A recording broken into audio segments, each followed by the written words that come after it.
Anji maths ఛానల్కి స్వాగతం. మరి ఇదే ప్రశ్నను లాస్ట్ వీడియోలో నేను పైథాగరస్ సిద్ధాంతం ఉపయోగించి సాధించడం జరిగింది. మరి ఇప్పుడు రెండవ పద్ధతి త్రిభుజ వైశాల్యాలను ఉపయోగించి ఈ సమస్యను ఎలా సాధిస్తామో ఇప్పుడు చూద్దాం. ఒకసారి మళ్ళీ సమస్యను మీకోసం చదువుతున్నాను. ప్రక్కపటం త్రిభుజం ఏబిసిలో 3 సెంటీమీటర్ల వ్యాసార్థం గల వృత్తము అంతర్లిఖించబడింది. స్పర్శ బిందువు డి బీసీ భుజాన్ని 2 రేఖాఖండాలుగా అనగా బీడీ ఈజ్ ఈక్వల్ టు 9 సెంటీమీటర్లు, డిసి ఈజ్ ఈక్వల్ టు 3 సెంటీమీటర్లుగా విభజించింది. అయినా ఏబి మరియు ఏసీ భుజాల పొడవులు కనుగొనండి. ఇది అభ్యాసం 9.2 అంటే 9వ అధ్యాయం 2వ అభ్యాసంలో 236 పేజీలో 4వ సమస్య. మరి ఒకసారి ఈ పటం ఏం తెలియజేస్తుందో విశ్లేషించి మనం సాధనలోకి వెళ్దాం. ఇక్కడ ఏబిసి అనే త్రిభుజంలో ఒక వృత్తం అంతర్లిఖించబడింది. డిఈఎఫ్లు స్పర్శ బిందువులు. మరి ఈ డి అనే స్పర్శ బిందువు బీసీ భుజాన్ని ఏ విధంగా విడదీస్తుందంటే బీడీ 9 సెంటీమీటర్లు, డిసి 3 సెంటీమీటర్లు అనగా మొత్తం బీసీ 12 సెంటీమీటర్లు. వృత్త వ్యాసార్థం వృత్త కేంద్రం ఓఈ, ఓడి, ఓఎఫ్లు వృత్త వ్యాసార్థాలు అన్ని 3 సెంటీమీటర్లు. మనము ఇప్పుడు మిగిలిన 2 భుజాలు ఏబి మరియు ఏసీల పొడవులు కనుగొనాల్సి ఉంది. మరి దీనికి మనము 2 ప్రాథమికమైన సూత్రాలు వాడతాం. నెంబర్ 1, బాహ్య బిందువు నుండి ఒక వృత్తానికి గీయబడిన స్పర్శరేఖల పొడవులు సమానము. దాని ప్రకారము ఇక్కడ బి నుంచి 2 స్పర్శరేఖలు గీయబడ్డాయి, బిడి, బిఎఫ్. సో బిడి 9 సెంటీమీటర్లు అయితే బిఎఫ్ కూడా 9 సెంటీమీటర్లు అవుతుంది. అలాగే సి నుంచి 2 స్పర్శరేఖలు సిడి, సిఈ, వీటి పొడవులు కూడా సమానము.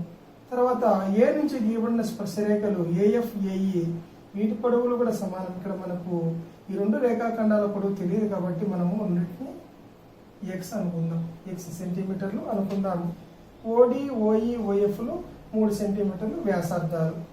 ఇది పటం నుంచి. తర్వాత త్రిభుజ వైశాల్యం యొక్క సూత్రాలు 2 రకాలు ఉన్నాయి. ఒకటి అర్ధము ఇంటూ భూమి ఇంటూ అనురూప ఎత్తు, అంటే భూమిపై గీయబడిన ఎత్తు, ఇది ఒకటి. తర్వాత నెంబర్ 2 హెరాన్ సూత్రము root of S into S minus A into S minus B into S minus C. ఇక్కడ ఎస్ అనేది త్రిభుజం చుట్టుకొలతలో సగం. మరి ఈ 2 సూత్రాలను ఉపయోగించి మనము ఈ సమస్యను సాధించబోతున్నాం. Let us go to the solution, that is సాధనకు పోదాం. త్రిభుజం ఏబిసిలో 3 సెంటీమీటర్ల వ్యాసార్థం గల వృత్తము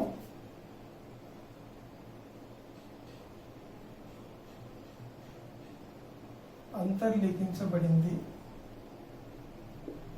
ఇక్కడ డిఈఎఫ్లో వరుసగా BC bar, CA bar, AB బార్ల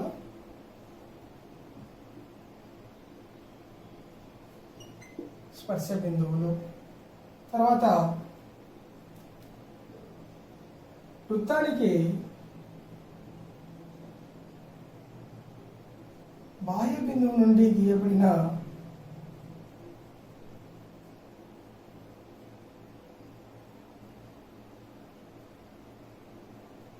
స్పర్శరేఖల పొడవులు సమానము.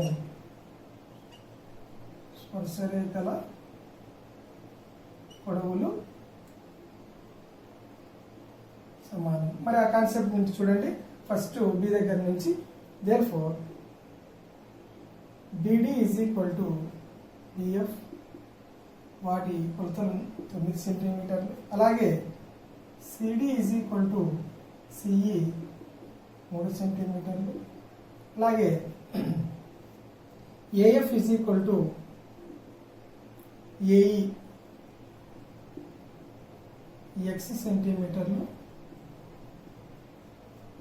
మనకు కనుక్కుందాం. ఇప్పుడు త్రిభుజం ఏబిసి యొక్క భుజాల పొడవులు ఏమైతాయో ఇప్పుడు చూద్దాం. త్రిభుజం ఏబిసిలో బీసీ ఈజ్ ఈక్వల్ టు 9 + 3 9 + 3 12 సెంటీమీటర్లు. తర్వాత AB is equal to x+9. AB అంటే ఏఎఫ్ ప్లస్ ఎఫ్బి x+9. ఇక్కడ చిన్న సవరణ. మామూలుగా త్రిభుజం ఏబిసిలో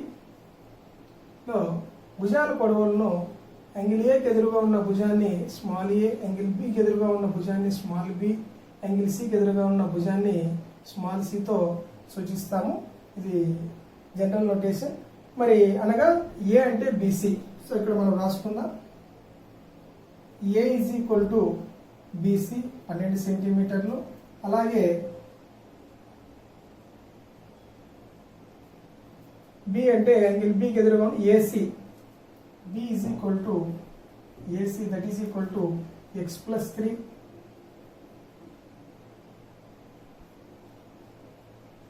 అలాగే C is equal to AB x+9 centimetres. భుజాల పొడవులు వచ్చాయి. ఇప్పుడు మనము త్రిభుజ వైశాల్యాన్ని కనుక్కుందాము. త్రిభుజం ఏబిసి వైశాల్యము is equal to √S into S minus A into S minus B into S minus C చదరపు యూనిట్లు. ఇక్కడ చదరపు సెంటీమీటర్లు. ఈ సూత్రం మనకు. మరి ఇక్కడ నేను ఎస్ కనుక్కుంటాను చూడండి. S is equal to A plus B plus C by 2 అనగా చుట్టుకొలతలో సగం. అంటే ఈ మూడు భుజాల పొడవుల మొత్తంలో సగం. ఒక్కొక్కటి చేద్దాం.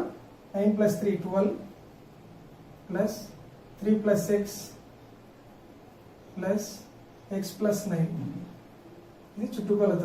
చుట్టుకొలతలో సగం. 12 3 15 1 9 24. 24 ప్లస్ 2x బై 2 చేస్తే మనకు 24లో సగం 12, 2xలో సగం x. So 12 + x. ఇది ఎస్. మరి ప్రతిక్షేపిద్దాము. ఎస్ ఫస్ట్ ఎస్ అంటే ఎంత? చుట్టుకొలతల సగం 12 + x into S minus A 12 + x minus A అంటే చూడండి బీసీ ఎంత? 12. S minus B 12 + x S minus B. B అంటే x+3 మైనస్ ఆఫ్ x+3 రాసుకోవాలి మనము.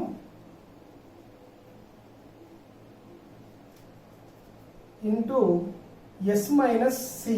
ఎస్ అంటే as usual 12 + x minus of C అంటే x+9 under square route.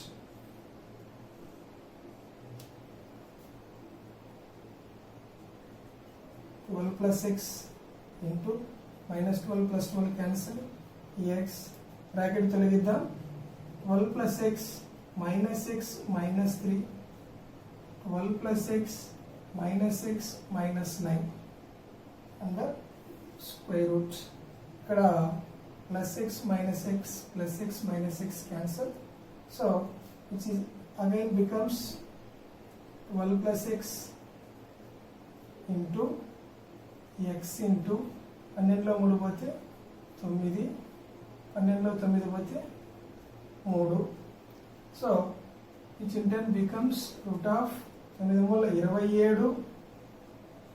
into x into 12 + x, that is x+12 చదరపు సెంటీమీటర్లు. Let it be equation 1. ఇది త్రిభుజం ABC యొక్క వైశాల్యం. నేను ఈ త్రిభుజాన్ని 3 త్రిభుజాలుగా విభజించి మళ్ళీ వాటి మొత్తం చేస్తే మనకు మళ్ళీ త్రిభుజ వైశాల్యం వస్తుంది. ఒకసారి చూడండి. ఏఓ బిఓ సిఓలను కలుపుదాం. బిఓ స్కేల్ తీసుకుందాం.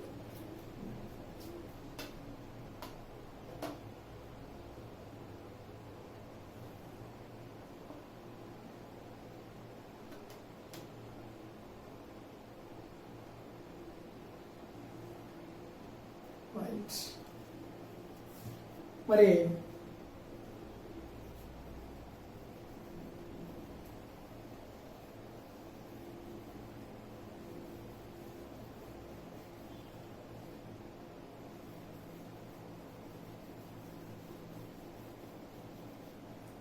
రైట్, రెండవ పద్ధతిలో, ఇది మొదటి పద్ధతిలో హెరాన్ సూత్రం ఉపయోగించి త్రిభుజం ఏబిసి వైశాల్యము. రెండవ పద్ధతి చూడండి, త్రిభుజం ఏబిసి వైశాల్యం ఈజ్ ఈక్వల్ టు, ఈ త్రిభుజం ఏబిసి వైశాల్యాన్ని 3 భాగాలు చేశాను, AOB plus BOC plus AOC. So త్రిభుజం ఏఓబి వైశాల్యము ప్లస్ త్రిభుజం బిఓసి వైశాల్యము ప్లస్ త్రిభుజం సిఓఏ వైశాల్యము. తర్వాత హాఫ్ ఇంటూ ఏబి ఇంటూ, నేను భూమి ఏబి తీసుకుంటే మనకు అనురూప ఎత్తు ఓ నుంచి రావాలి. సో ఏబి ఎత్తు ఏమవుతుంది, ఓఎఫ్. ఓఎఫ్ అనేది లంబం చూడండి, ఇది ఒక్క పాయింట్ మనము ముందు చెప్పడం మర్చిపోయాము. కేంద్రం నుంచి గీచిన వ్యాసార్థానికి స్పర్శరేఖకు మధ్య గల కోణం 90 డిగ్రీలు కాబట్టి ఇది ఖచ్చితంగా మనకి ఎత్తు అవుతుంది.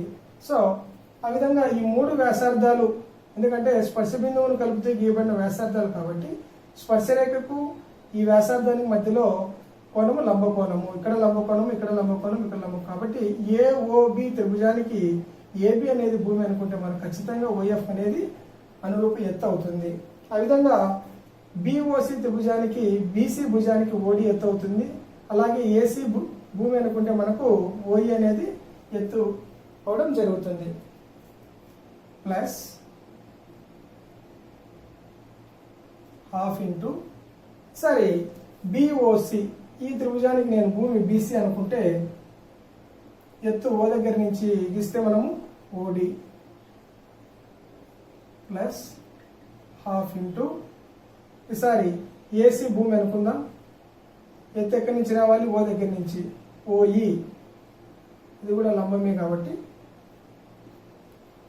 ఎత్తు అవ్వడం జరుగుతుంది. మరి హాఫ్ ఇంటూ ఏబి, హాఫ్ అనేది అన్ని చోట్ల కామన్ ఉంది చూడండి, సారీ ఏబిని అలాగే రాద్దాం. ఓఎఫ్ వ్యాసార్థం 3 ప్లస్ హాఫ్ ఇంటూ బీసీ అలాగే రాయండి. ఓడి వ్యాసార్థం 3 హాఫ్ ఇంటూ ఏసీ అలాగే రాయండి. ఓఈ వ్యాసార్థం 3. బాగా గమనిస్తే ఈ 3 లబ్ధాల్లో హాఫ్ ఇంటూ 3 కామన్, అంటే 3/2 కామన్గా ఉంది.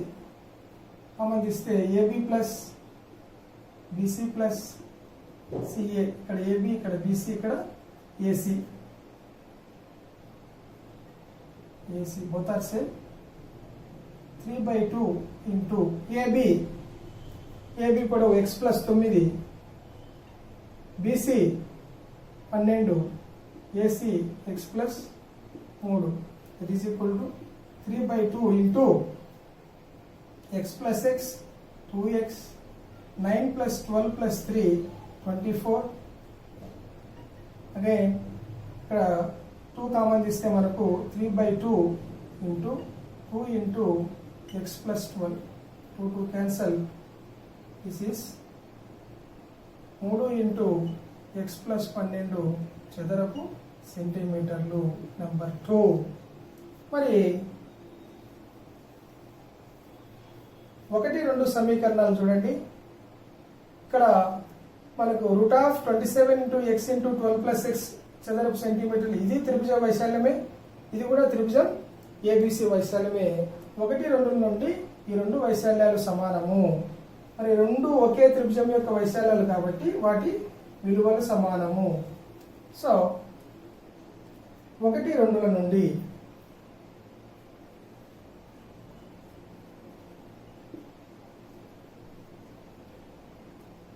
త్రిభుజం ఏబిసి వైశాల్యం ఇజ్ ఈక్వల్ టు త్రిభుజం ఏబిసి రెండు ఒకే త్రిభుజం యొక్క వైశాల్యాలు కాబట్టి సమానం చేద్దాం. 3 into x plus 12 is equal to root of 27 into x plus 12.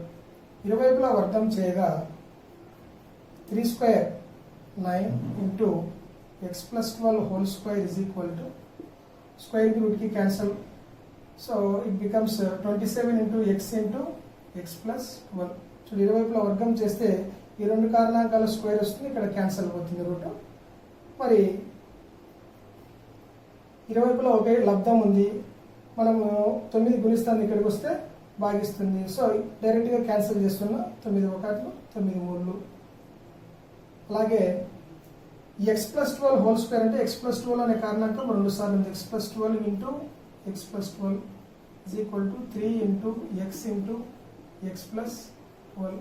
ఈ కారణాంకానికి cancel. So x plus 12 is equal to 3 into x plus x becomes minus x. So 12 is equal to 3x minus x, 2x implies 2 1s 2 6 x is equal to 6. So x విలువ మనకు 6 అని రావడం జరిగింది. Therefore కోరిన భుజాల పొడవులు therefore AB is equal to x plus 9. x అనగా ఎంత? 6. That is 6 plus 9 15 సెంటీమీటర్లు అవుతుంది. అలాగే AC is equal to X plus 3. X అంటే 6 సెంటీమీటర్లు ప్లస్ 3 9 సెంటీమీటర్లు. సో ఈ విధంగా మనము కావలసిన మిగిలిన రెండు భుజాల పొడవులను కనుక్కోవడం జరుగుతుంది. ఇక్కడ మనకు ముఖ్యమైన అంశాలు 3. నెంబర్ 1, బాహ్య బిందువు నుంచి గీచిన స్పర్శరేఖల పొడవులు సమానం అని చెప్పి మనం ఈ కొలతలు రాసుకోవాల్సి ఉంటుంది. నెంబర్ 2, హెరాన్ సూత్రం ఉపయోగించి ఒకసారి, తర్వాత ఇచ్చిన త్రిభుజాన్ని వృత్త కేంద్రాన్ని శీర్షాలను కలుపుతూ 3 త్రిభుజాలుగా విభజించుకొని వాటి వైశాల్యాల మొత్తము త్రిభుజ వైశాల్యానికి సమానం కాబట్టి ఆ రకంగా మనం త్రిభుజ వైశాల్యం కనుక్కొని రెండింటిని సమానం చేసి ఈ ఎక్స్ విలువను రాబట్టడం జరిగింది. సో ముందు పద్ధతితో పోల్చుకుంటే ఈ పద్ధతి కొంచెం కఠినతరమైన, ఇది కొలతలు ఏవైనా కానీ ఈ పద్ధతిని మనం ఫాలో కావచ్చు. ఇక్కడ ఈ వ్యాసార్థం 3 సెంటీమీటర్లు కాబట్టి మనం పైథాగరస్ సిద్ధాంతం ఉపయోగించి క్రితం వీడియోలో మనము ఇదే సమస్యను సాధించడం జరిగింది. మీరు ఏ పద్ధతిలో చేసినా మీకు మార్కులు వస్తాయి. Thank you. I hope you understand.